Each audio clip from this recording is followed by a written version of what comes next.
खारगे जी, भैया इसको थोड़ा उल्टा करके इसको घुमा देंगे जरा, इनको घुमा दीजिए।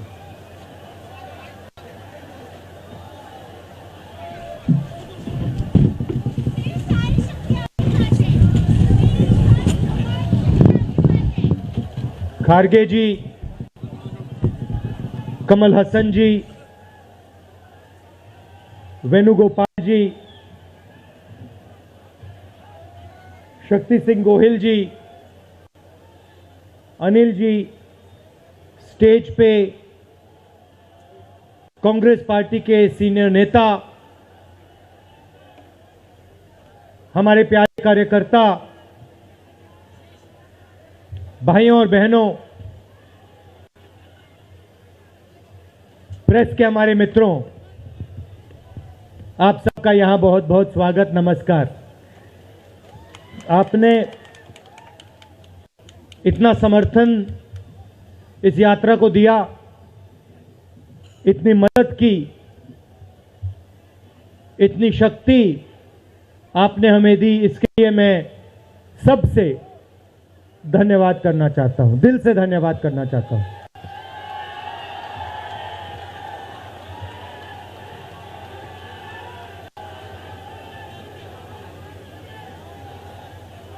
इस यात्रा का लक्ष्य भारत को जोड़ने का है।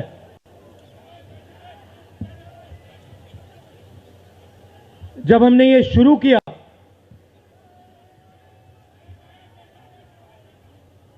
कन्याकुमारी में यात्रा शुरू की, तो मैं सोच रहा था कि नफरत को मिटाने की जरूरत है, और मेरे दिमाग में था कि इस देश में सब जगह नफरत फैली हुई है, मगर जब मैंने चलना शुरू किया तो सच्चाई बिल्कुल अलग थी। मैंने मीडिया के बारे में कहा, शुरुआत में कहा कि हमारे दोस्त हैं,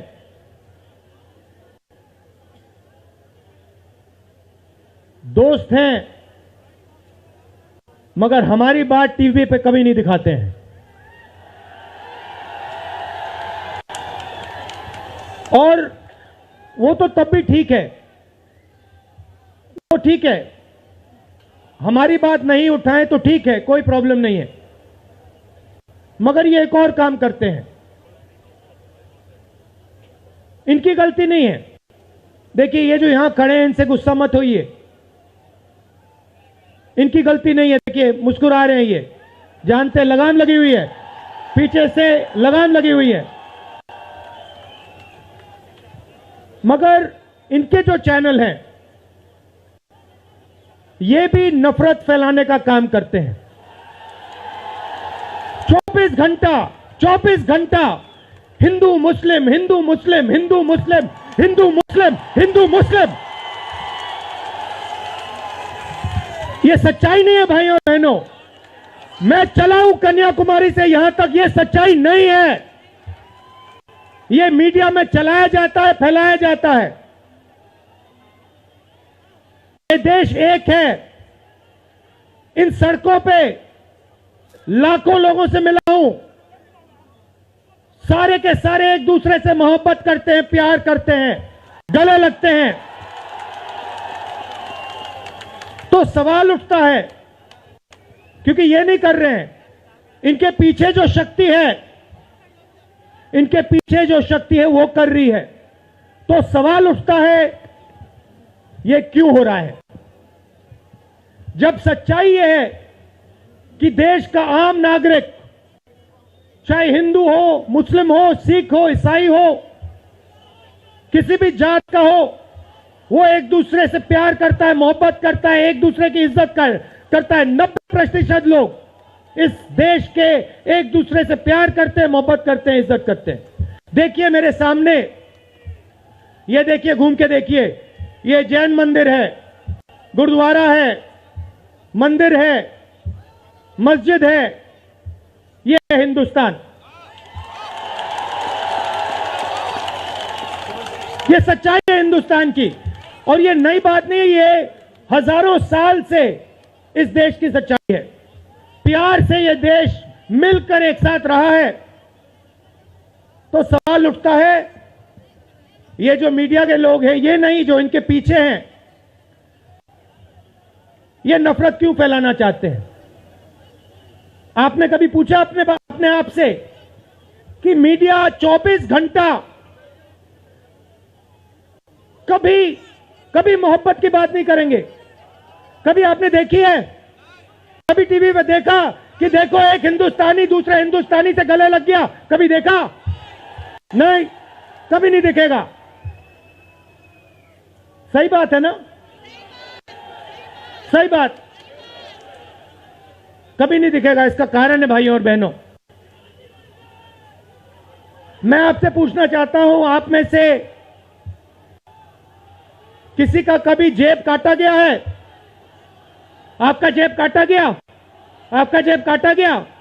तो जब जेब काटा जाता है, आपका काटा गया ना, तो जब कोई आपका जेब काटता है तो वो क्या करता है? सबसे पहले उसे क्या करना पड़ता है? नहीं, ब्लेड तो बाद में आता है, मगर पहले क्या करता है? पहले वो आपके ध्यान को इधर करता है, आपके ध्यान को लेकर उधर ले जाता है। भाइयों और बहनों, ये जो करा जा रहा है, आपके ध्यान को हटाने के लिए किया जा रहा है, और ये 24 घंटा करते हैं और फिर आपकी जेब काटी जाती है। बढ़िया, बढ़िया, क्योंकि सच्चाई है।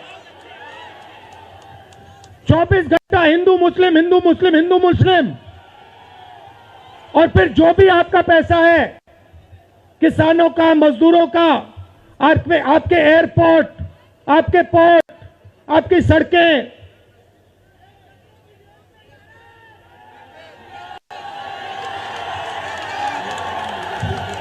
सीधा किसके जेब में? इनके मालिक के जेब में। इनको कौन चलाते हैं? नाम बताओ। देखो, सब जानते हैं, पूरा हिंदुस्तान जानता है। भाइयों और बहनों, ये नरेंद्र मोदी जी की सरकार नहीं है, ये अंबानी अदानी की सरकार है। ये सच्चाई है, और ये पूरा लक्ष्य इनका आपके ध्यान को इधर से उधर, उधर से इधर करने का है। मैं 2800 किलोमीटर चला हूं, 2800, मुझे कहीं नफरत नहीं दिखी, कहीं हिंसा नहीं दिखी, कहीं मारपीट नहीं दिखी। मगर जब मैं इनका टेलीविजन खोलता हूं, 24 घंटे मुझे मारपीट, हिंसा, नफरत दिखाई देती है। क्यों? क्योंकि ये आपका ध्यान इधर से उधर ले जाना चाहते हैं। जो सच्चे मुद्दे हैं उस पे आपका ध्यान गलती से ना चला जाए। जैसे जब कोई आपकी जेब काटता है, वो चाहता है कि आपका ध्यान आपके जेब पे गलती से भी ना चला जाए। ये हो रहा है इस देश में। तो आपका ध्यान कहां जाना चाहिए? मैं आपको बताता हूं। सबसे पहले आपका ध्यान जो हिंदुस्तान के युवा हैं उनकी ओर जाना चाहिए। आप किसी भी युवा से पूछ लीजिए, वो आपको बताएगा, मैंने इंजीनियरिंग की, मैं डॉक्टर बनने के लिए पढ़ा, मैंने आईएएस के लिए तैयारी की, मैं जज बनने की कोशिश कर रहा था। पूछो क्या किया? पढ़ाई की, कितने साल की? स्कूल, कॉलेज, यूनिवर्सिटी सब पढ़ लिए, और फिर क्या हुआ? आज क्या करते हो? मजदूरी करता हूं, पकौड़े बनाता हूं।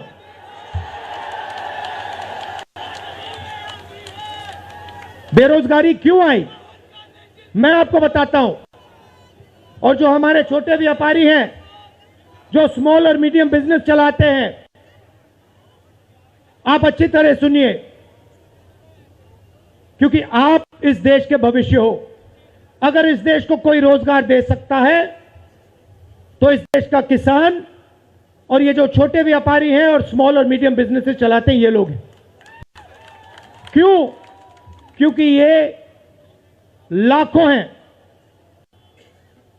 ये लाखों में हैं और कोई 100 लोगों को रोजगार देता है, कोई 500 को देता है, कोई 1000 को देता है, कोई 25 को देता है, कोई 35 को देता है और ये लोग देश को रोजगार देते हैं। अब इनकी बात करते हैं। ये 24 घंटे लगे रहते हैं, बैंक के दरवाजे इनके लिए बंद होते हैं। हिंदुस्तान के 2-3 अरबपतियों को 1 लाख करोड़, 2 लाख करोड़, 3 लाख करोड़ ऐसे दिया जाता है। ये बैंक के सामने जाते हैं, इनको धकेल के निकाल दिया जाता है। राइट? अब क्या? ठीक है, बैंक का पैसा नहीं दिया तब भी मान ली बात, तब भी मान ली बात। मगर फिर क्या किया? फिर प्रधानमंत्री ने नोटबंदी की और प्रधानमंत्री ने गलत जीएसटी लागू की। भाइयों और बहनों, ये पॉलिसी नहीं है, ये हथियार है। छोटे व्यापारियों को, स्मॉल और मीडियम बिजनेस वालों को और किसानों को मारने के हथियार हैं ये। और जब इन्होंने ये काम किया तो देश के जो युवा हैं उनको रोजगार नहीं मिल सकता, सवाल नहीं उठता, क्योंकि जो रोजगार देने वाले हैं उनकी रीढ़ की हड्डी आपने तोड़ दी। किसके लिए तोड़ी? किसके लिए तोड़ी? इनके जो मालिक हैं उनके लिए तोड़ी। गेम को समझो। अब देखिए, अब आगे चलते हैं। युवाओं की बात की, स्मॉल और मीडियम बिजनेस वालों की बात की, दुकानदारों की बात की। अब सड़कों पे मुझे हजारों किसान मिले हैं। एक सेकंड में पहचान लेता हूं, जैसे ही हाथ मिलाता हूं समझ आ जाता है ये मजदूर है या ये किसान है। हाथ से पता लग जाता है, छिले हुए हाथ होते हैं। अच्छा, एक और सवाल है जो मैं सोच रहा हूं।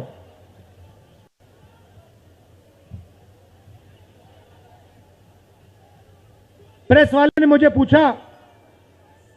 मुझे पूछा क्या आपको ठंड नहीं लगती?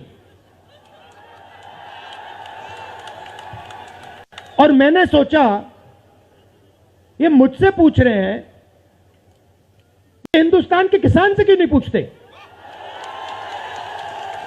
ये हिंदुस्तान के मजदूर से क्यों नहीं पूछते? ये हिंदुस्तान के गरीब बच्चों से क्यों नहीं पूछते? फिर कहते देखो 2800 किलोमीटर चल लिए, कोई बड़ी बात नहीं है। पूरा हिंदुस्तान चलता है, जिंदगी भर चलता है। किसान चलता है, मजदूर चलता है, फैक्ट्री में जो काम करते हैं वो चलते हैं। तो हमने ये कोई बड़ा काम नहीं किया भाई और बहनें, पूरा हिंदुस्तान करता है, रोज करता है। हम 2800 किलोमीटर चलते हैं, किसान शायद जिंदगी में 10,000, 15,000, 20,000 चल लेता है।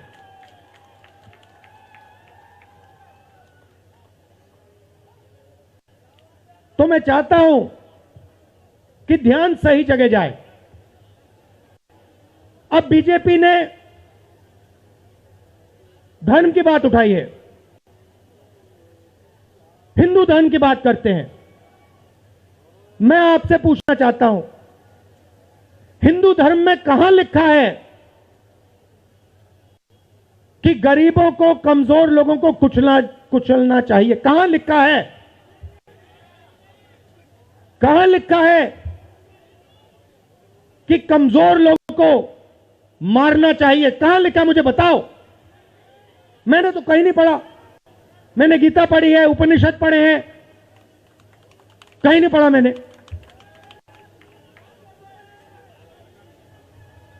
आपने पढ़ा कहीं? गले लगाने की बात होती है। अच्छा ठीक है, देखिए अब ये लोग देश में डर फैला रहे हैं। नफरत नहीं दिखी मगर डर दिखा। किसके दिल में डर?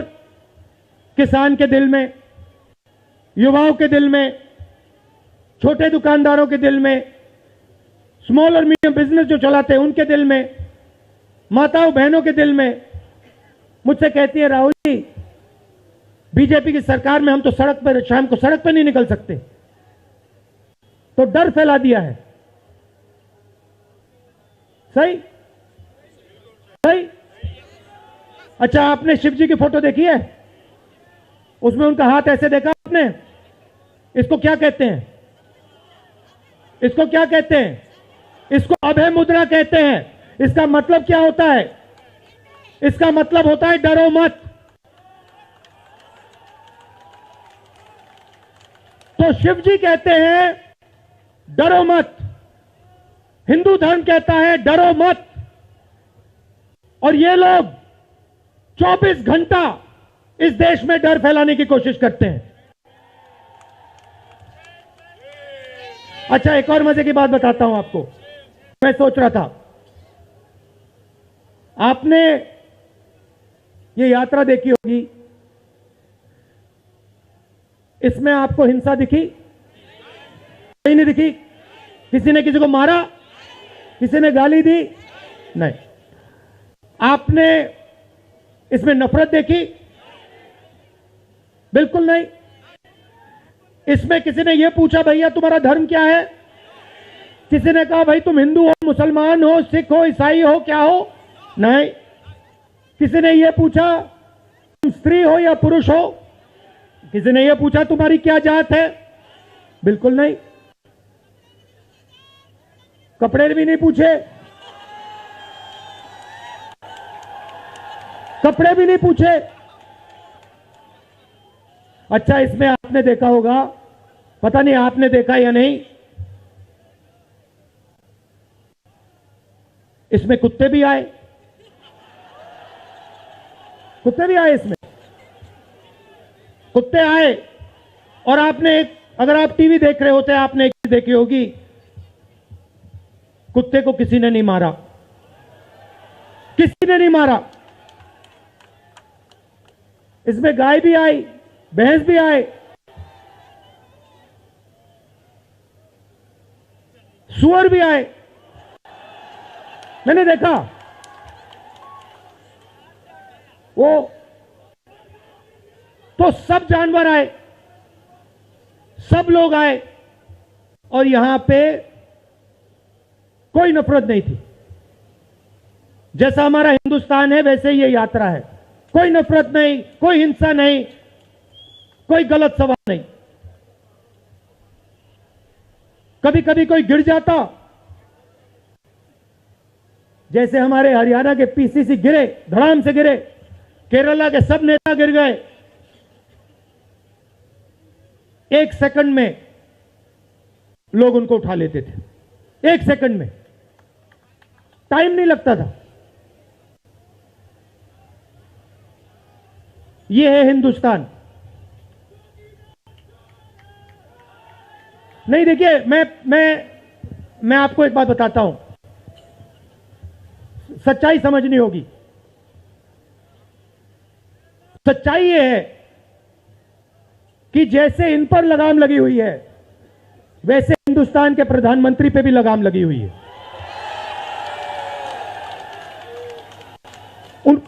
उनकी गलती नहीं है, वो संभाल नहीं पा रहे हैं, कंट्रोल नहीं कर पा रहे हैं, उनको कंट्रोल कर दिया है। नहीं, मैं सच बोल रहा हूं, मैं सच बोल रहा हूं। क्योंकि आप देखिए, एयरपोर्ट भी उनके, पोर्ट भी उनके, एग्रीकल्चर के स्टोरेज डिपो भी उनके, और क्या उनका, हाँ, लाल किला भी उनका, लाल किला भी उनका, सारे के सारे पब्लिक सेक्टर की कंपनियां उनकी, और क्या उनका, रेलवेज उनकी,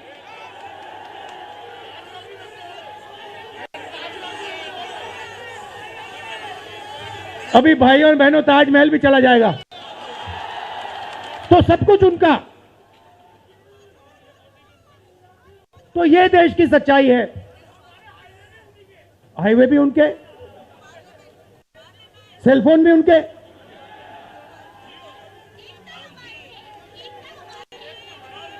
मगर सच्चाई हमारी।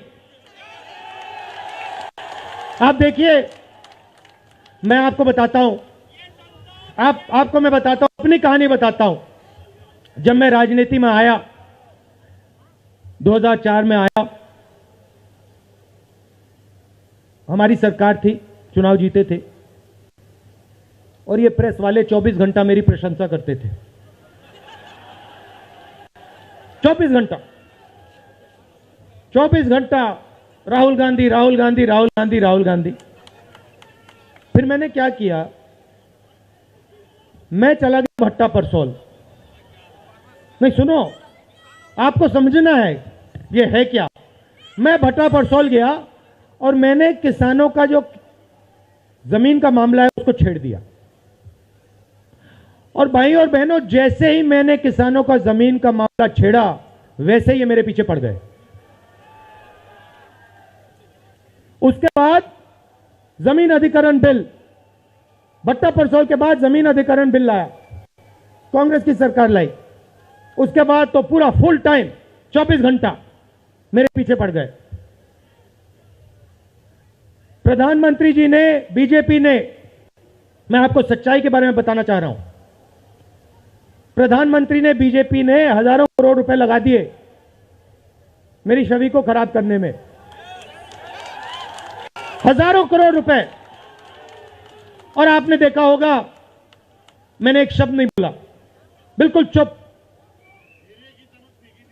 बिल्कुल चुप। मैंने एक शब्द नहीं बोला। मैंने ये नहीं बोला भैया ये गलत बोल रहे हैं, ये ठीक नहीं है ना, मैं बिल्कुल चुप, चुप।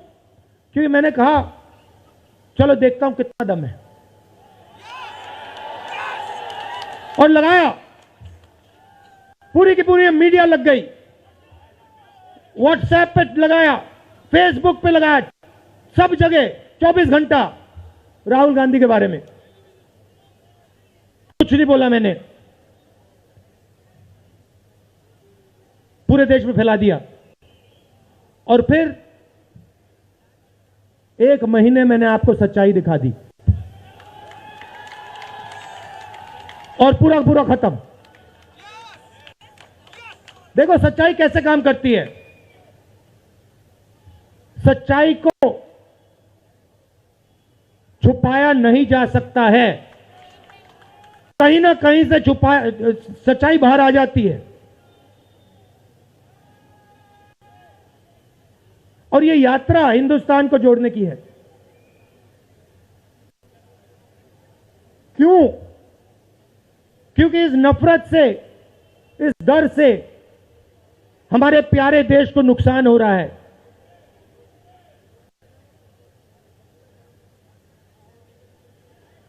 यह सच्चाई है, और इसीलिए हमने ये यात्रा कन्याकुमारी से लेकर कश्मीर तक शुरू की है। और ये जो हमारा तिरंगा है, इसको हम श्रीनगर में जाके वहां पे लहराएंगे। और आप में से हजारों लोग हमारे साथ चलोगे, हजारों लोग चलोगे।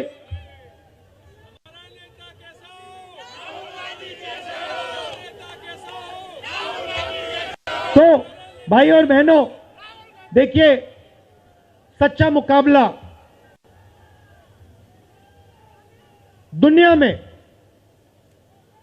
सच्चा मुकाबला चाइना और हिंदुस्तान के बीच में है। ठीक है, चाइना ने 2000 स्क्वायर किलोमीटर हमारी जमीन ले ली है। प्रधानमंत्री जी कहते हैं कि हमारे बॉर्डर के अंदर कोई नहीं आया। तो भैया प्रधानमंत्री जी, अगर कोई नहीं आया तो हमारी सेना उनकी सेना के साथ 21 बार क्यों बात कर रही है? और हमारे जो सेना के लोग हैं, हमारे डिफेंस फोर्सेस के लोग हैं, वो क्यों कह रहे हैं कि चाइना ने हमारी जमीन ले ली है? मगर देखिए, कंपटीशन आर्थिक है, मुकाबला आर्थिक है। ये आपके जो सेलफोन है,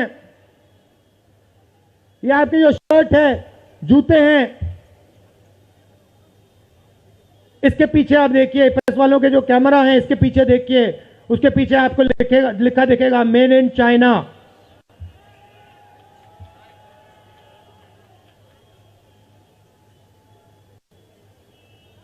हमें शर्ट के पीछे, सेलफोन के पीछे, जूतों के नीचे मेड इन इंडिया लिखना है। और एक ऐसा दिन आना चाहिए जब शंघाई में कोई युवा नए जूते खरीदे, उसके नीचे देखे made in new Delhi India. ये हिंदुस्तान चाहिए, इसी से हमारे युवाओं को रोजगार मिलेगा। तो ये करना ही पड़ेगा, चॉइस नहीं है। और ये हम करके दिखा देंगे। ये देश कर सकता है, करके दिखा सकता है। आप सबने इतना प्यार दिया,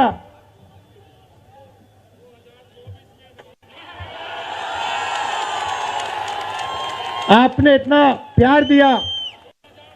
मैंने भाषण में राजस्थान में कहा था, आपके नफरत के बाजार में हम मोहब्बत की दुकान खोलेंगे। आपने लाखों दुकानें खोल दी हैं। आप सबका दिल से बहुत बहुत धन्यवाद। नमस्कार, जय हिंद।